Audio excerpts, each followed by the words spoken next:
Ya ma'asyiral Quraisy, siapakah di antara orang-orang Quraisy yang paling kalian percaya? Tentunya karena Rasulullah ini memiliki gelar Al-Amin, teman-teman, ya.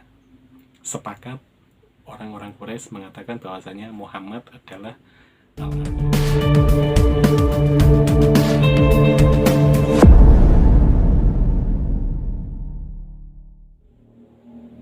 Assalamualaikum warahmatullahi wabarakatuh. Kembali lagi di Bagus Ya Karya Channel. Baik teman-teman, menyambung dari kisah perjalanan Rasulullah, ya. Untuk video kali ini saya akan membahas tentang dakwah pertama, ya, fase dakwah pertama Rasulullah dan bagaimana cobaan yang beliau dapatkan di awal-awal beliau berdakwah ini, teman-teman. Jadi ya teman-teman, setelah beliau menerima wahyu kan, beliau ini kan menyampaikan kepada sahabatnya, yaitu Abu Bakar As-Siddiq, teman-teman. Dan tentunya di saat itu Abu Bakar As-Siddiq langsung percaya, ya teman-teman, bahwasanya Rasulullah ini adalah benar-benar utusan Allah. Kemudian teman-teman, ya, beliau ini melanjutkan dakwahnya kepada keluarganya. Jadi di saat itu keluarga beliau dari kalangan Bani Hasim, ya, ini diundang oleh beliau Shallallahu Alaihi Wasallam di sebuah perjamuan makanan, ya. Kemudian mereka dijamu dengan baik, dengan penuh kasih sayang oleh Rasulullah Shallallahu Alaihi Wasallam. Termasuk di dalamnya ada sepupu beliau, yaitu Ali bin Abi Thalib. Nah, di saat selesai perjamuan makan tersebut, teman-teman, Rasulullah ini mengabarkan kepada keluarganya tersebut bahwasanya beliau ini telah mendapatkan wahyu dan kewajiban bagi beliau untuk menyampaikan kepada seluruh umat manusia, karena beliau adalah Nabi akhir zaman, Nabi penutup para Nabi. Namun teman-teman, di saat itu ya, dari kalangan pihak keluarga tidak satu pun berdiri, teman-teman, kecuali hanya satu orang, yaitu Ali bin Abi Thalib, yang saat itu usianya masih cukup belia, teman-teman, sekitar 7 atau 8 tahun, ya. Jadi di saat itu Rasulullah sudah berusia 40 tahun dan Ali bin Abi Thalib masih di usia yang segitu, teman-teman. Tentunya Ali bin Abi Thalib yang masih kecil langsung mempercayai, tentunya juga tidak lepas dari hidayah dari Allah Subhanahu wa taala, teman-teman. Ya. Kemudian teman-teman, ya, setelah itu Nabi Muhammad ini pergi ke Bukit Sofa, teman-teman, mengumpulkan sebagian kaum Quraisy. Jadi saat itu beliau mengumumkan kepada seluruh kaum Quraisy, ya. Jadi siapapun diharapkan untuk datang ke majelis tersebut, teman-teman. Ya. Setelah dari Bukit Sofa itu, teman-teman, beliau bertanya kepada kaum Quraisy saat itu, wahai Quraisy, ya ma'asyiral Quraisy, siapakah di antara orang-orang Quraisy yang paling kalian percaya? Tentunya karena Rasulullah ini memiliki gelar Al-Amin, teman-teman, ya. Sepakat orang-orang Quraisy mengatakan bahwasanya Muhammad adalah Al-Amin, yaitu Nabi Muhammad adalah orang yang paling terpercaya di antara orang-orang Quraisy. Kemudian Rasulullah bertanya lagi, apakah kalian percaya setiap apa yang saya katakan itu benar? Tentunya karena riwayat beliau, ya, karena rekam jejak beliau yang memang tidak pernah berbohong, maka kaum Quraisy pun mengiyakan apa yang disampaikan oleh Rasulullah, teman-teman.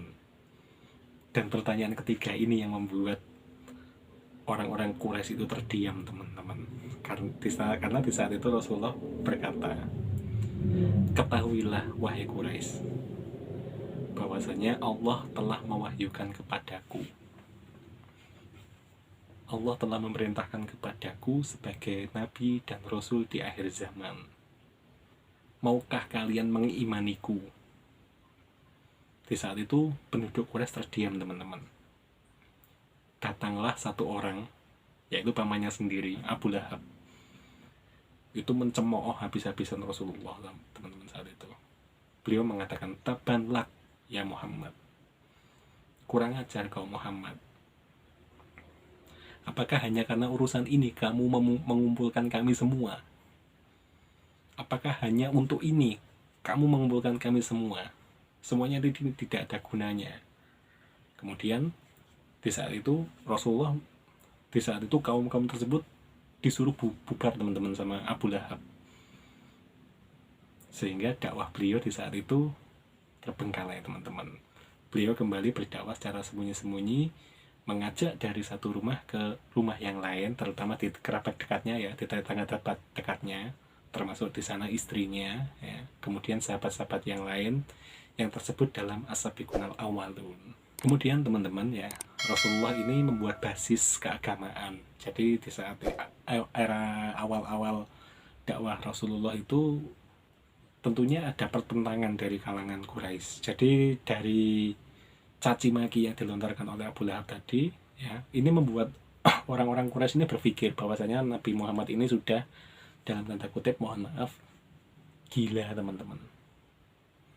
Fitnah itu menyebar luas teman-teman, dan menimbulkan kebencian yang luar biasa dari kalangan Quraisy teman-teman, sehingga Rasulullah di saat itu dimusuhi.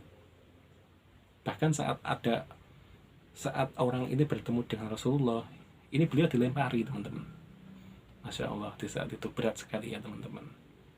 Namun beliau membuat basis keagamaan secara tertutup ya, untuk mengajarkan tentang tauhid, untuk mengajarkan tentang Islam lebih jauh kepada sahabat-sahabat yang tersebut dalam as-sabiqunal awwalun. Dan di saat awal-awal beliau ini berdakwah teman-teman ya, kekuatan umat Islam ini sangat lemah teman-teman. Karena apa? Karena yang masuk Islam di era-era awal itu golongan dari golongan hamba sahaya teman-teman. Meskipun beberapa sahabat ya seperti Utsman bin Affan, Abu Bakar As-Siddiq, dan sahabat-sahabat yang lain ini merupakan saudagar ya, yang cukup kaya raya. Tetapi dominasi mereka ini tidak banyak teman-teman. Dominasi mereka, para sahabat-sahabat Rasul di era awal-awal Islam ini tidak terlalu banyak. Bayangkan, semisal Utsman bin Affan dan Abu Bakar As-Siddiq ya, untuk mendakwahkan Islam ya, membantu Rasulullah ke kalangan yang lebih kaya. Tentunya Quraisy juga banyak teman-teman, orang-orang kaya. Abu Jahal misalnya, Umayyah bin Khalaf, Abu Sufyan.